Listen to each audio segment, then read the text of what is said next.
নমস্কার বন্ধুরা, আমি আজের একটা নতুন রেসিপি রান্না করছি।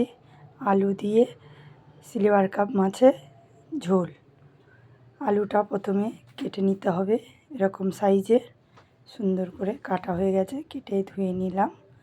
নিয়ে মাছটাকে নুন, হলুদ আর একটু সর্ষের তেল দিয়ে ভালো করে মাখিয়ে নিতে হবে। নিয়ে কিছুক্ষণ রেখে দিতে হবে। পেঁয়াজটা কাটা হয়ে গেছে, কড়াতে তেল দিলাম, দিয়ে মাছটা ভেজে নেব। সুন্দর করে ভাজা হয়ে গেছে, তুলে নিলাম। কড়াতে পেঁয়াজ দিয়ে একটু নাড়াচাড়া করে আলু দিয়ে সেটাকে ভালো করে ভেজে একটু লবণ, হলুদ আর লঙ্কার গুঁড়ো দিয়ে নেড়ে চেড়ে নেব ভালো করে। নিয়ে তাতে একটু আদা বাটা দিয়ে দেব, দিয়ে নেড়ে চেড়ে জল ঢেলে দেব।